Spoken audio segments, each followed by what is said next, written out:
the MOD, you arrange access with this people. So you know how many states.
This is the venue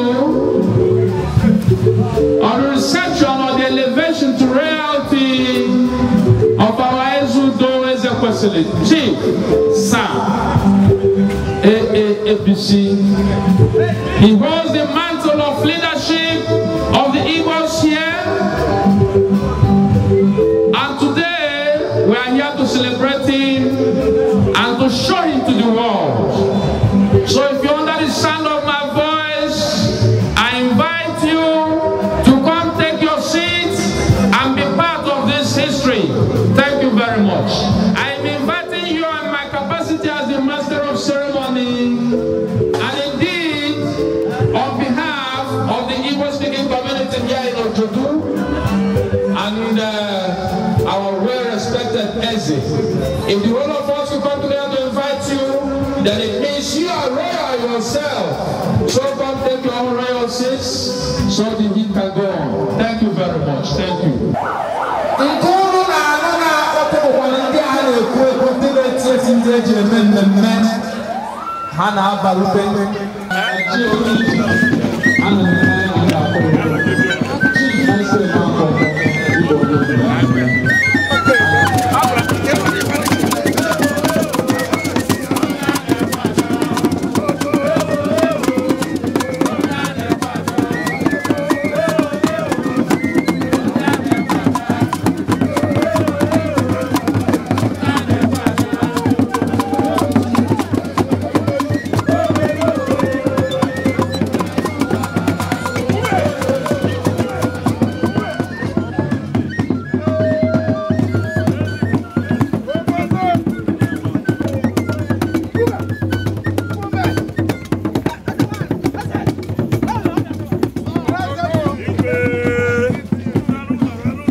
You cannot go. You can go, please.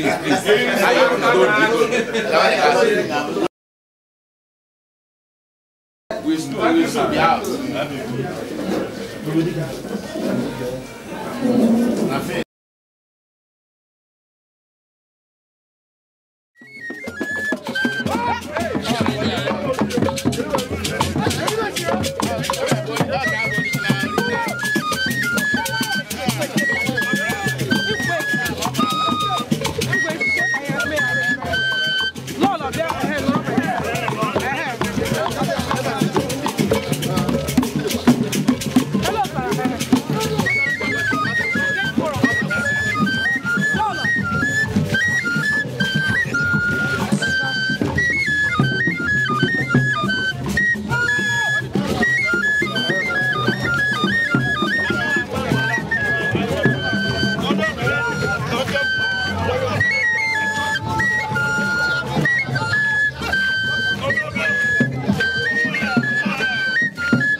Thank you very, very much.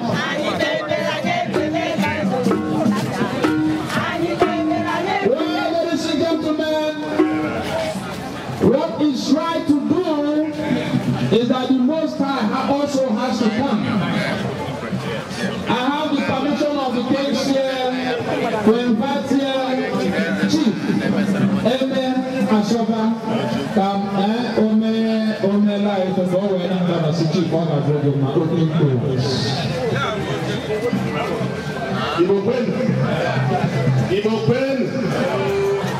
Igbo pen.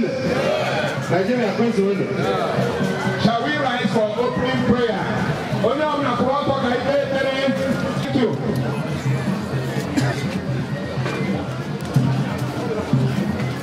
Onye nwoke ọbụla na aka n'isi nwaanyị dị na-adịrị n'isi ya tụkwasị ya ibe ka o wee dịrị anyị niile mma dịrị Naịjirịa niile mma ana m ayọ ka ekpere abụrụ n'oyibo ọkwa unu kwere m ekwe. In the name of the Father, and of the Son, and of the Holy Spirit, amen. Oh God, we, your children, are gathered here today for one purpose, that is love. We know you love us.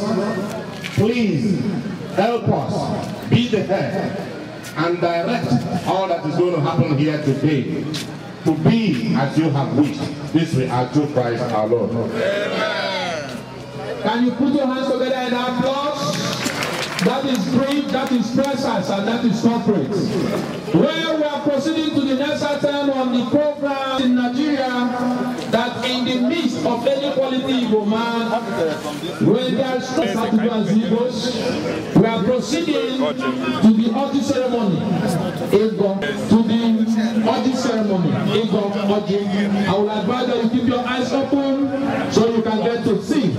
You can get to. Well, here you have Her Majesty presenting the cola to our own very respected Eze. Lord, and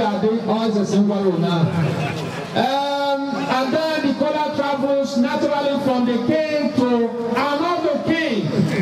The man that holds the mantle of leadership of the Igbos in the whole of Lagos. We are privileged to be in his midst. He has his cola, the cola with him now, and we are proceeding to Igbo the Ojo. Ladies and gentlemen, I return you to Eze Kume. We're unfortunate that I could not hear any other language. as an Igbo man, but we hear Igbo language. Say Yoruba man, so if you hear Yoruba language, and outside the same. Igbo, Oja, no, Yoruba man, Kayoji, Lugana Theatre. I am where I am, no man. No gathering, I am I like that the Israel Highness.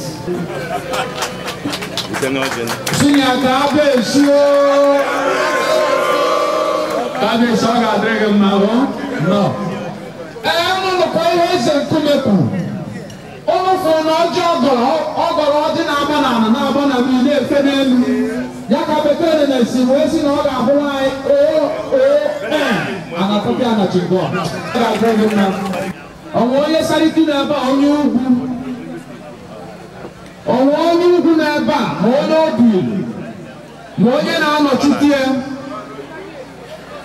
I am asked to invite whoever is a northerner here, a northerner or his delegate or his representative, or anyone that is connected to the north. You have a share here, but I think the Kabiyesi himself is looking at me. I guess he has something to tell us, because the Oji that the Esaje God did not understand Beke. Let us hear if the one Kabiyesi will do will take Beke. Okay.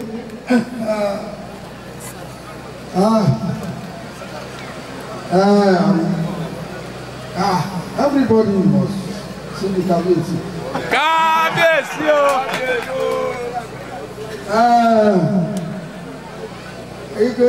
Igbo.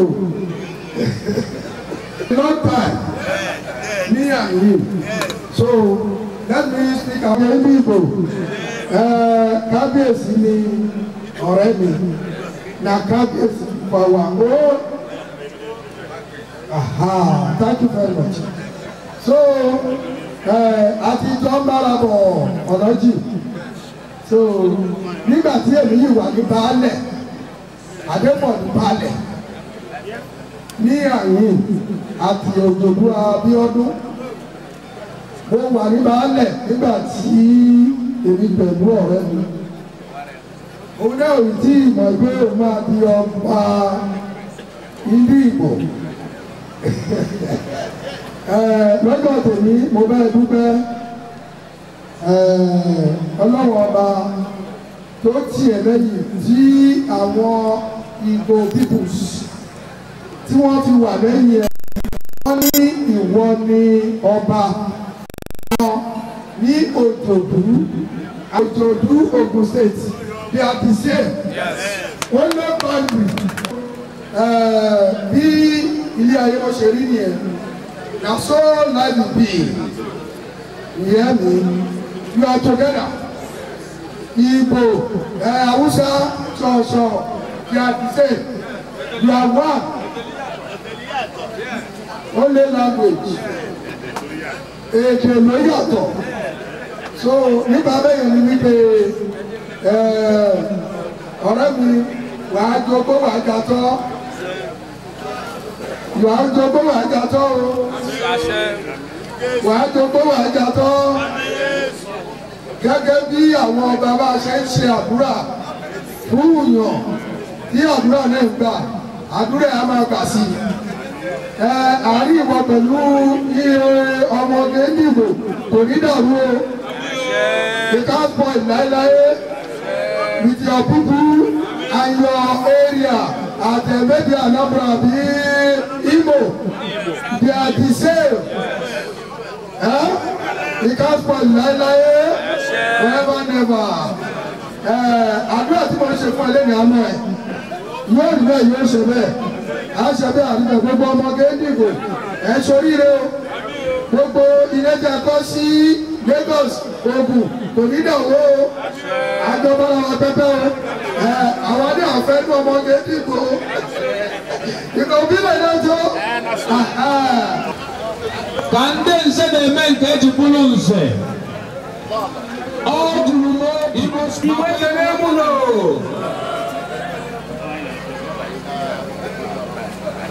Igbo SM Women OOM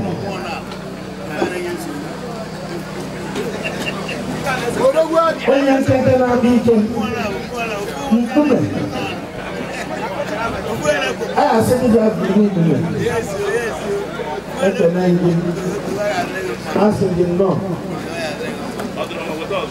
Ojodu asị gị nnọọ the Prime Minister asị gị nnọọ yes Ojodu asị gị nnọọ ndị ichie na ọzọ niile ebubere ike ekene gị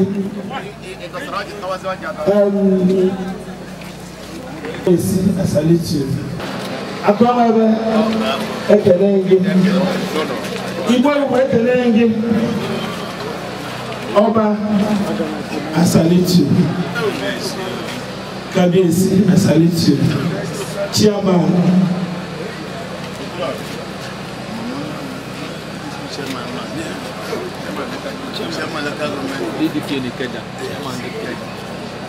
the chairman PDP in Ikeja, you are welcome, sir. All my cabinet members. Ohanes Ebike Kenemun. Ogwehis. Ndiche Kenemun. Amara Mebenge Sibide Video, Onsubo Igbo, Onsubo Igbo.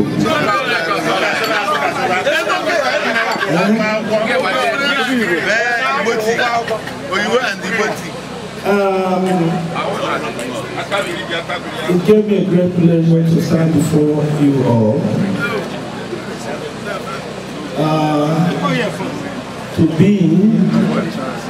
to address you as the Igbo of Ojodu. This journey started a very long time. Because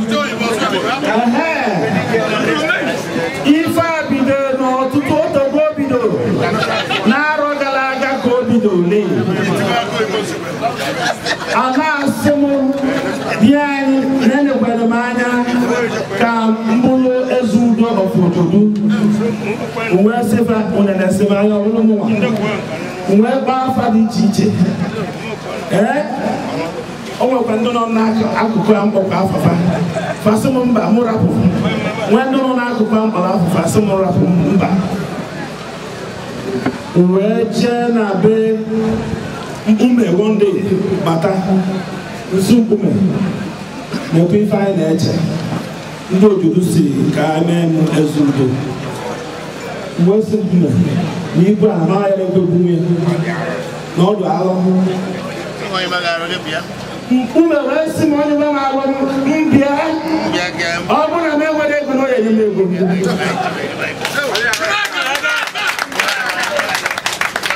Sim Nanti Igbo Abroka Nama. Eche Chenya Kakigo Nama. Nama is Europe. No, Anya, Western Antico, or Suzo to Upwa comes on to last year. Me, I can't ever see fair. Where's the good? I am a Bozo, the Ekanamon, who can organize to be about talking to a because darling.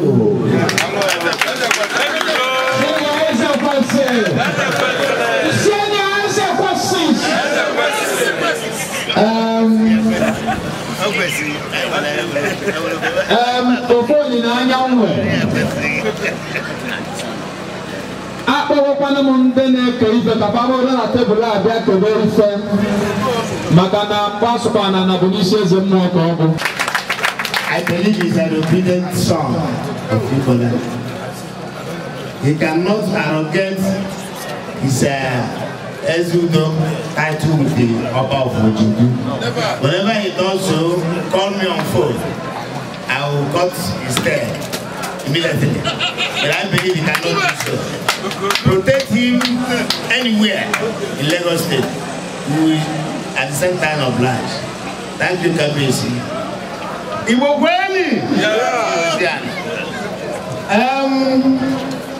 Onye ahụ fruto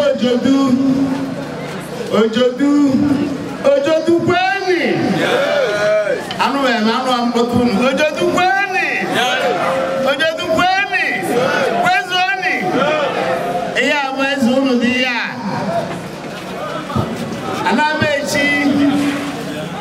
Anamechi eze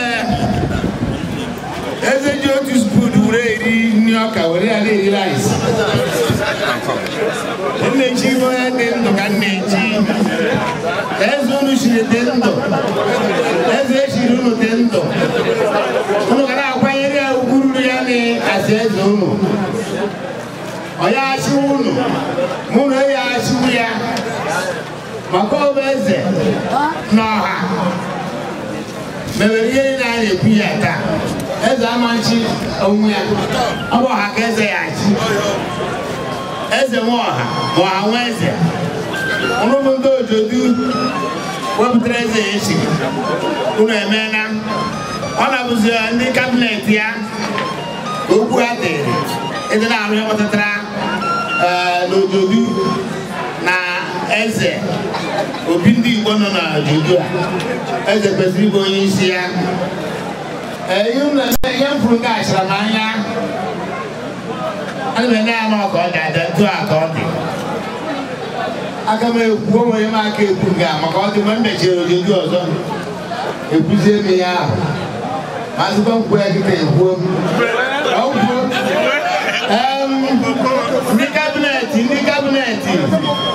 ndị kabineti eze kwesịrị unu wee mmemme ihe ọfụma ka ọ na-atọ ụtọ. Eze ndị Igbo na Lagos steeti bụ onye isi ndị eze n'ụzọ ije ma obodo oyibo ma na Naịjirịa anụ a na-agba egbo na-ata nri. Ofu onye na-ekele m na-abịa na nwoke mara mma toro ogologo tokarịsịrị anyị.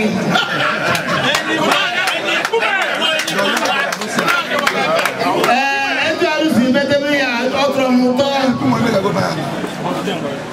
Aga m anezi eze wetara abịa enye m ya 100,000 naira ka o wee mepee palace ya. Onye m aka ihe abụkwa arụbọchị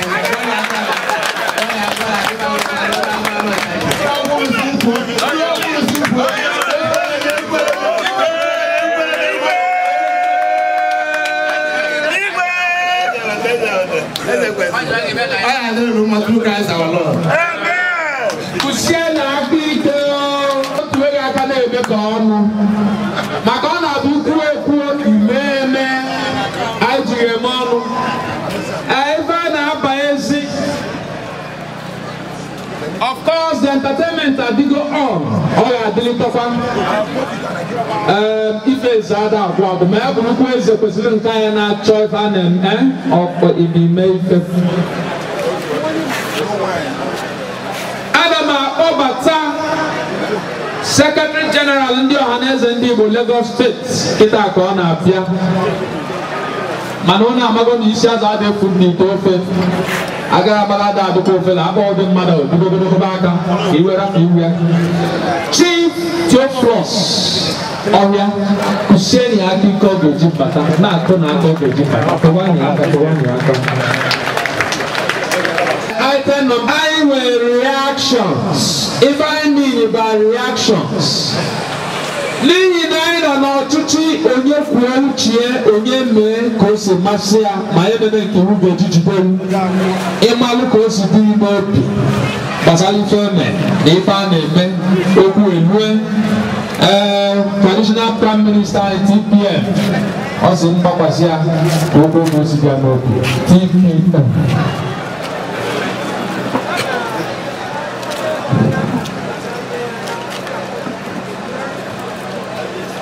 Igbo kwenu. Igbo kwenu. Igbo kwenu. Igbo lienu. Mwono. Kacharo Nigeria nino. Kabesi o. ndị Ojodu obi dị n'ụsọrọ nne na oge gara aga a na-asị Igbo enwe eze ọ bụrụ ya mana ọ dị m ụsọ na nnọ ndụ Igbo wee mee gịnị Igbo wee nwee eze ebe ndị Ojodu nesiri eze kwụsịrị anya wee si ya bụrụ eze fa obi dị anyị ụtọ rinne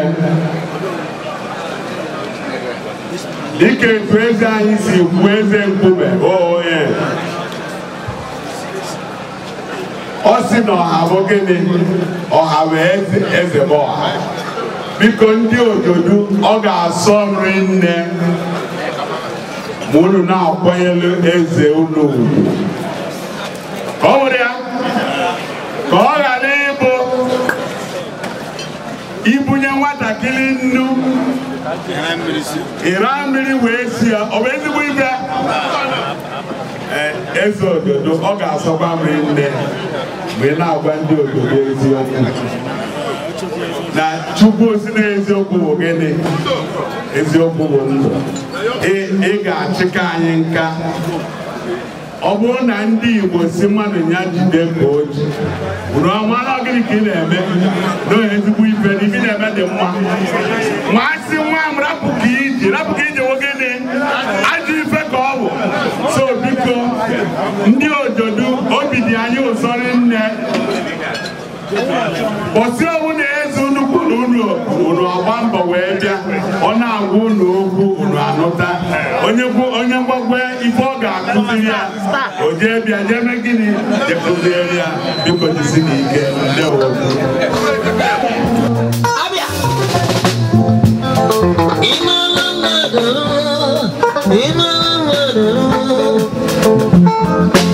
Chief Okosisiwa Aneguna Kete Abia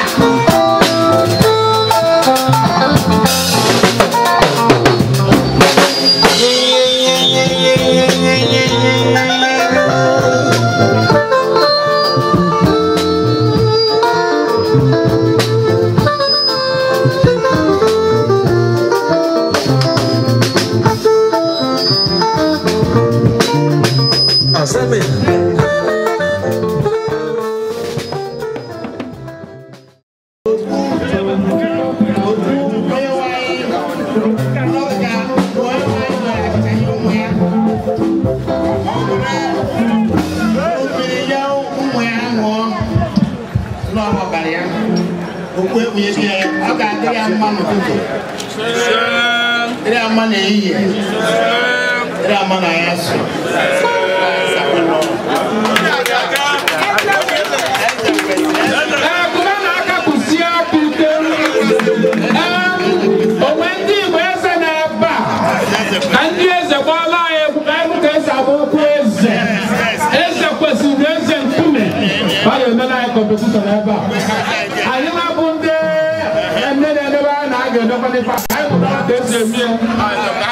so Anamayo Abunandi Bezano, the band who has a special number for our king.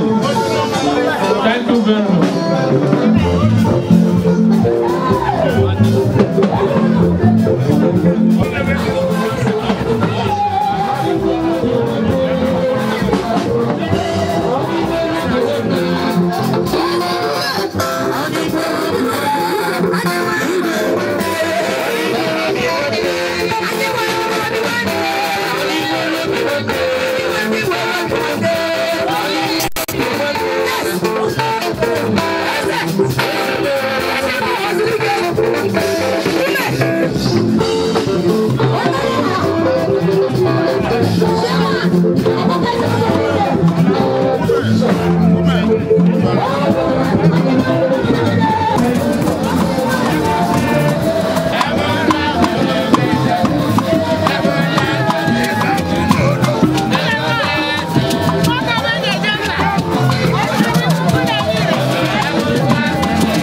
Oh, solidarity.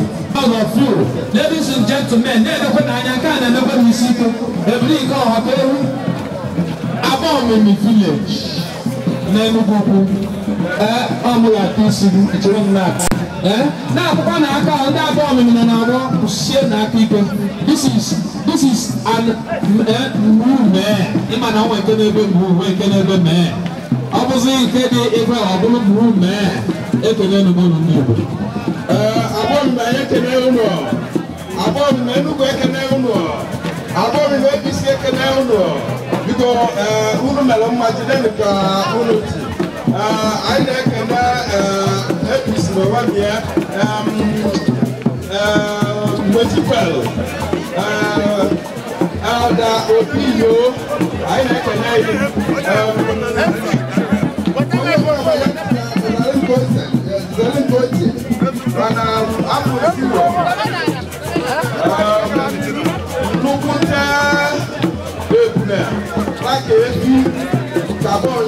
This is an